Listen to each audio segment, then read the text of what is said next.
Presents moms kitchen కి స్వాగతం. ఈ కార్యక్రమాన్ని సమర్పిస్తున్న వారు ప్రీమియర్ టేస్టీ గోల్డ్ వంట నూనెలు. స్వచ్ఛతకి స్వచ్ఛత, ఆరోగ్యానికి ఆరోగ్యం. ఖచ్చితమైన క్వాలిటీ, ఖచ్చితమైన క్వాంటిటీ. విటమిన్ ఏ మరియు డి పోషకాలతో స్వీట్ అయినా హాట్ అయినా పసందైన విందులకు ప్రీమియర్ టేస్టీ గోల్డ్ వంట నూనెలు.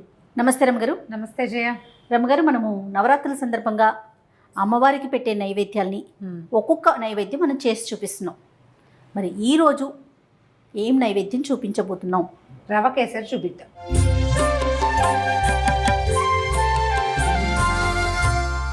ఇప్పటిదాకా వేటికి కొలతలు చెప్పలేదని చాలా మంది అడుగుతారు. పక్కా కొలతలతోటి, అసలు చెడకుండా మంచి చిట్కాతోటి చెప్దాం. షూర్, ఓకే, తప్పకుండా. ముందు కాస్త మూకుడు పెట్టుకుందాం, స్టవ్ వెలిగిద్దాం. ఓకే, మనం ఈ గ్లాస్ కొలతాం అంతే. ఈ గ్లాస్తో అంటే ఏ గ్లాస్ మీరు కొలత తీసుకుంటే అది. దీంతో ఒక గ్లాస్ రవ్వ అయితే ఒక గ్లాసుకి కొంచెం తక్కువగా నెయ్యి, అంటే 3/4 గ్లాస్ సరిపోతుంది. గ్లాస్ వేసుకోవచ్చు నెయ్యి. తర్వాత గ్లాసున్నర పంచదార. ఇదే గ్లాస్తో 4 గ్లాసులు నీళ్లు. సూపర్. ఇంకొకసారి చెప్పండి రమ్మగారు. ఒక గ్లాసు రవ్వ, ఇంకొక గ్లాసు నెయ్యి, గ్లాసున్నర పంచదార, 4 గ్లాసులు నీళ్లు. Okay okay. జీడిపప్పు అవన్నీ మన చాయిస్, ఎన్ని వేసుకుంటే అన్నీ. ఓకే, గ్లాస్ కొలతతోటి మనం, అంటే నేను కొంచెం గ్లాసుకి తక్కువే వేస్తే వేయచ్చు ఇంత. నేను ఇదిగో కొంచెం తక్కువగా. ఓకే, ముందు కొంచెం నెయ్యి వేసి, మొత్తం అంతా వేయద్దు, వేసి జీడిపప్పులు వేయించి తీసేసుకుందాం. ఎలాగో మనం మూకుడు పెట్టాం కాబట్టి ముందు జీడిపప్పులు వేయించేసుకుందాము. ఎందుకంటే ఇది ఇప్పుడు మీరు ముందు జీడిపప్పు వేసి పక్కన పెట్టేసుకుంటే మళ్ళీ ఇది వేయక్కర్లేదన్నమాట. మళ్ళీ స్టవ్ వెలిగించడం, మళ్ళీ వేరే మూకుడు పెట్టడం.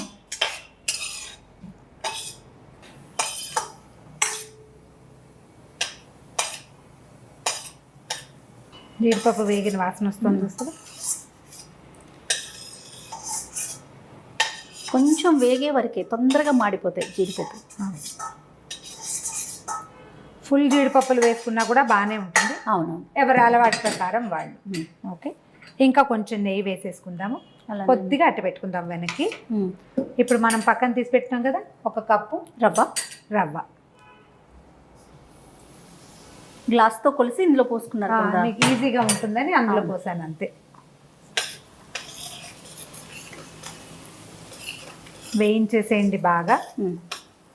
ఎంత బాగా వేగితే రవ కేసరి అంత బాగా వస్తుంది.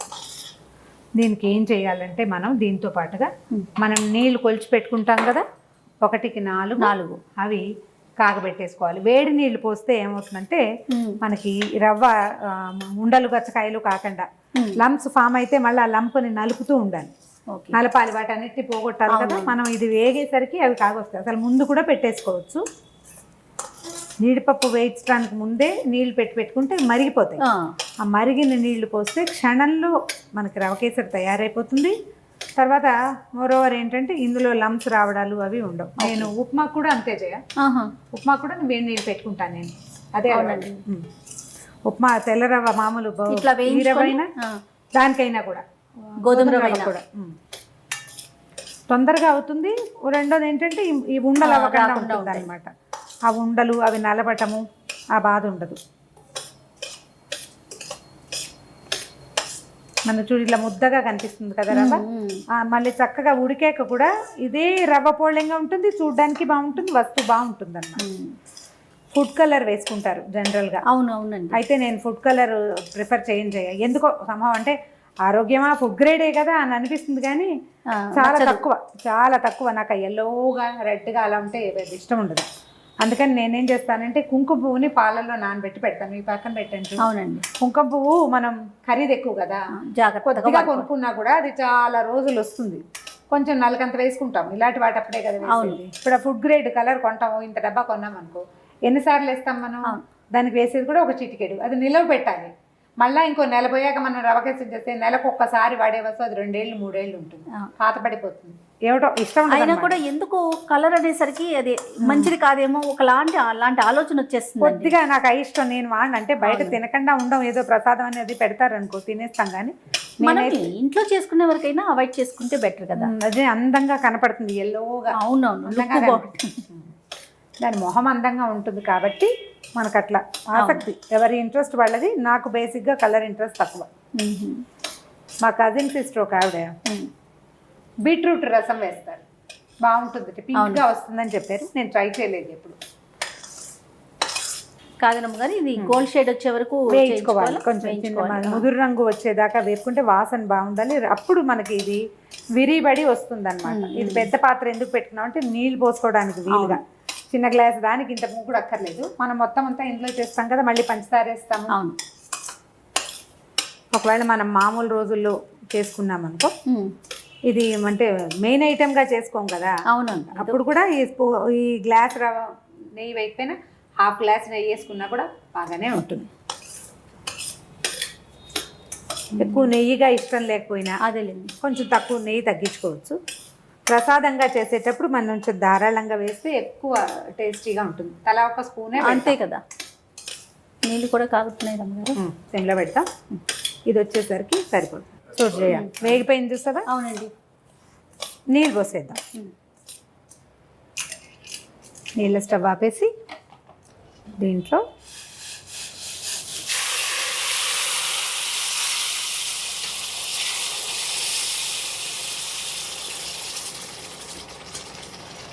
పెద్ద గిన్నె ఎందుకు పెట్టాను అని అడిగావా నువ్వు?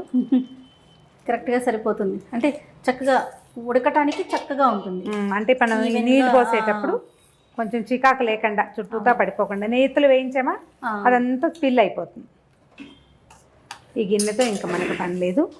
ఈ మొత్తం నీరంతా ఇది పీల్చేస్తుంది. ఇప్పుడు ఇంత పలచగా ఉందా, చక్కగా దగ్గరకు వచ్చేస్తుంది. మనం పంచదార వేసాక మళ్ళీ కొంచెం పలచగా అవుతుంది. నెయ్యి కూడా కనిపిస్తుంది. క్వాంటిటీ అలాగే పెరుగుతుంది. అవును, రవ్వ కొంచెమే కదా అనుకుంటాం, గ్లాసుడే అనుకుంటాం. దీంట్లో చూడండి, నీళ్లు పోస్తున్నాం, పంచదార వేస్తున్నాం, సగానికి పైన కొద్దిగా స్పిల్ అవుతుంది. దీని మీదకి కరెక్ట్గా సరిపడే మూత పెట్టినా కూడా చేతుల మీద పడకుండా ఉడికిపోతుంది. ఇదే మనం ఉప్మా పూరి చేసుకోవాలనుకో, హల్వాతో పూరి, అప్పుడు 1కి 2 వేస్తారు. ఇంత నెయ్యి వేయం. హల్వా పూరి చేసేటప్పుడు నెయ్యి చాలా తక్కువ, ఊరికే కొంచెం నెయ్యి వేసి రవ్వ వేయించేసుకుని 1కి 2 పంచదార 1కి 1.5 వేస్తారు, కానీ నీళ్ళు మాత్రం 2 వేస్తారనమాట. అప్పుడు మనకు అది కొంచెం గట్టిగా ఉండలా రావాలి కదా, ఇది కొంచెం లూజ్గా వచ్చి మనకి అనుకొనుగ్గా వస్తుంది అనమాట. ఇందాకటి మొహం చూడు, ఇప్పుడు మొహం చూడు, చక్కగా తీసుకుంది వాటర్ అంతా. తీసుకుంటుంది. 2, 3, 4 విధానాలు ఎవరి అలవాటుని బట్టి వాళ్ళు. నేను 4 పోస్తాను. లాస్ట్ టైం మనం చేసినప్పుడు కూడా నేను అలాగే చెప్పాను కదా. మొత్తం తీసేసుకుంది కదా, దగ్గరకు వచ్చేసాక ఇప్పుడు పంచదార వేసేసుకోవాలి మనం. రవ్వ శాంతం ఉడికిపోయింది చూడు, నీకు టెక్స్చర్ ఎంత బాగా కనిపిస్తుంది, క్లియర్గా తెలుస్తుంది. మొత్తం రవ్వ ఉడికిపోయింది, వేగింది, ఉడికింది కూడా. ఇప్పుడు మనం 1కి 1.5 పెట్టుకున్నాం. ఇదే గ్లాసు మనం ఏ గ్లాస్తో పెట్టుకున్నామో అదే గ్లాస్ పంచదార. నెయ్యి, రవ్వ, నీళ్లు అన్నీ ఒకే దీంతో ఒకే పాత్రతోటి 1:1:1:1:1.5. మళ్ళీ కొంచెం పలచగా అవుతుంది రమ్మగారు. అవుతుంది, మరి పంచదార వేసాం కదా, పంచదార వేసేసరికి పలచబడుతుంది, పలచగా అవుతుంది. అది మెల్లిగా పంచదార కరిగి కాస్త పాకం రావాలి. ఆల్రెడీ ఇప్పుడు 2 వేడిగా ఉన్నాయి. అవును, రవ్వ బాగా ఉడికి వేడిగా ఉందా, స్టవ్ వేడికి గిన్నె వేడి, పంచదార వేసేసరికి ఇదిగో ఇమీడియట్గా కరిగిపోయింది చూడు. పంచదార భావకం కనిపించట్లేదు నీకు, రవ్వ పలచబడింది. ఇది మళ్ళీ చిక్కబడాలి. ఈ లోపల ఏం చేస్తామంటే మనం ఇంకా నెయ్యి ఉంచుకున్నాం కదా, మెల్లిగా కొంచెం కొంచెం వేసుకుంటే. రవ్వ కేసరిలో ఏంటంటే కొంచెమే వేయక్కర్లేదు, వేసేసేయచ్చు, ఓకే పర్వాలేదు. అది కొద్ది కొద్దిగా వేసేది. చక్కెర పొంగల్కి కొంచెం కొంచెం వేసుకోవాలి, అది అన్నం అడుగంటుతుంది కాబట్టి దీనికి ఆ సమస్య ఉండదు. నీకు లమ్స్ లేవు చూసావా ఎక్కడ, ఈ ఉడుకు పడుతుంది చూడు, ఇలా వస్తాయి బుడగలు. నెయ్యి తేలుతుంది, నెయ్యి తేలుతుంది. మనం పైన వేసాంగా, ఇప్పుడు వేసిందే ఇది, ఇంకా కొంచెం నెయ్యి పీల్స్తుంది, మెల్లిగా వదిలి పెడుతుంది అనమాట. అది అట్లా బబ్లింగ్ రావాలి, బుడగలు వస్తున్నాయి చూడు, వస్తే అప్పుడు పంచదార పాకం వచ్చేసినట్టు అనమాట. ఇది ఒక 10 నిమిషాలు ఇలా వేడివేడిగా మనం తీసినప్పుడు మనకి ఇట్లా కనపడుతుంది. ఒక పావు గంట అయ్యేసరికల్లా చక్కగా సెటిల్ అవుతుంది. మధ్యాహ్నానికి సాయంత్రానికి కూడా మనం చక్కగా స్పూన్తో ముక్కల్లా కాదు, గుజ్జులాగానే వస్తుంది. 3 వేసామనుకో కొంచెం ముక్కగా అవుతుంది మధ్యాహ్నానికి. ఇది అట్లా అవ్వదన్నమాట. 4 వేసేసరికల్లా ఏమవుతుందంటే మనకి లూజ్గా వస్తుంది, ఎక్కువసేపు బాగుంటుంది. ప్రసాదం అప్పటికప్పుడు పళ్ళెల్లో పెట్టుకుని తినేది కాదు కదా. అవును, సాయంకాలం దాకా ఎవరో ఒకళ్ళకి ఇస్తూ ఉంటాం. ఒకవేళ ఇందులో ఏదైనా మార్పు చేయదలుచుకుంటే ఒక గ్లాస్ నీళ్ళు తక్కువ పోసుకోవచ్చు. ఓహో 3 పోస్తే ఇంకొంచెం గట్టిగా వస్తుంది, తొందరగా ఈ వెంటనే ఖర్చు అయిపోయేటట్టయితే. ఇది ఇంకొక గంట నిలవ ఎక్కువ ఉంటుందన్నమాట. అంటే స్టాండింగ్ టైము 1 డే పూర్తిగా ఉంటుంది, తీసి పెట్టడానికి వీలుగా ఉంటుంది. నాకు బేసిక్గా ఇది ఇష్టం బాగా. రవ కేసరి ఇష్టం. రవ కేసరి, రవ లడ్డు చాలా ఎక్కువ ఇష్టం. మొట్టమొదట ఫస్ట్ టైం నా అంతటి నేను చేసినప్పుడు నాకు తెలీదు, ఒకటే పోసాను. తర్వాత 2, 3, 4 పోయటం తెలిసిందనమాట. అలా పెంచుకుంటూ వెళ్ళాను. ఎందుకంటే నేను వంట నా సొంతంగా నేర్చుకున్న వంటే కదా. అదే నేను మా ఇంట్లో చిన్నపిల్లను కదా, ఇంట్లో వండింది ఏం లేదు. ఏవో కొన్ని పదార్థాలు చేతొచ్చు అంతే తప్ప ఇవన్నీ నేను తర్వాత నేర్చుకున్నాను. నా అవసరాన్ని బట్టి నేర్చుకునేవే అనమాట. వేసేస్తున్నాను. ఈ బబ్బులు వస్తుంది చూసావా, ఇది పూర్తి ఉడుకు. ఇలా వస్తే మనకి పాకం దగ్గరకు వచ్చేస్తుంది, పూర్తిగా ఉడికేసినట్లుగా. దీన్ని వెంటనే పోర్ చేయకూడదు.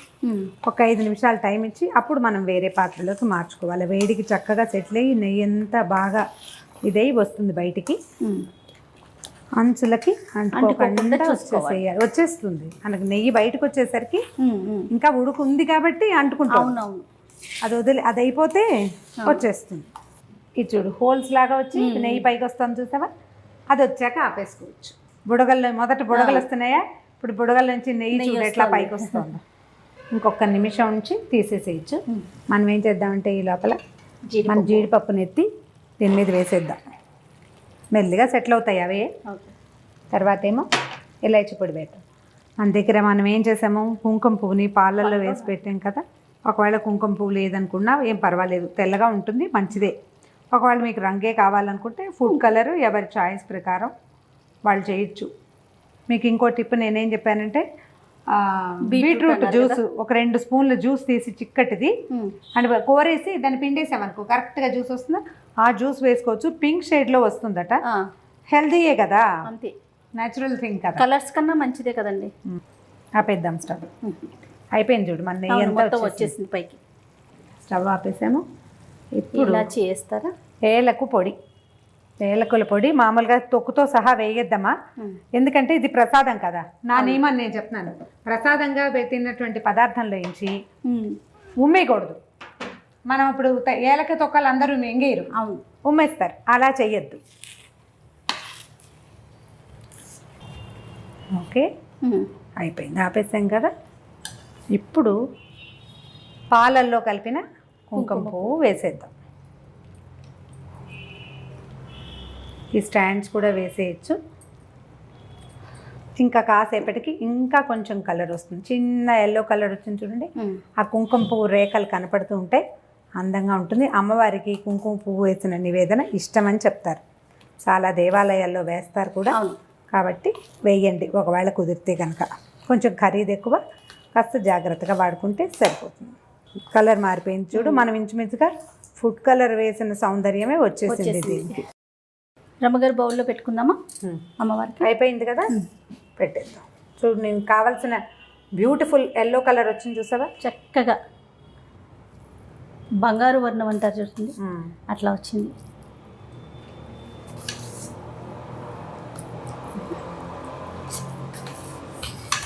ఈవెన్గా ఒకే రంగు వచ్చింది కదా. అవునండి.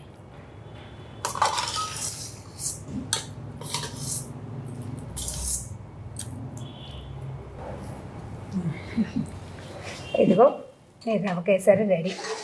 ఇప్పుడు దీనికి ఇంకా ప్లేటింగ్ అందంగా కావాలంటే పైన ఇంకో 2 జీడిపప్పులు అలంకరించుకుంటే సరిపోతుంది. ఒక గ్లాస్ రవ్వకి ఎంత పదార్థం చూడండి, నెయ్యి, పంచదార వల్ల. చక్కగా అమ్మవారి ముందు పెట్టుకొని నైవేద్యం సమర్పించి చల్లగా చూడమ్మని వేడుకుంటూ నమస్కారం చెప్పుకుంటే సరే. మళ్ళీ రేపు ఇంకో నైవేద్యంతో మళ్ళీ కలుసుకుందాం. థ్యాంక్ యూ రమ్మ గారు. ఓకే జయ.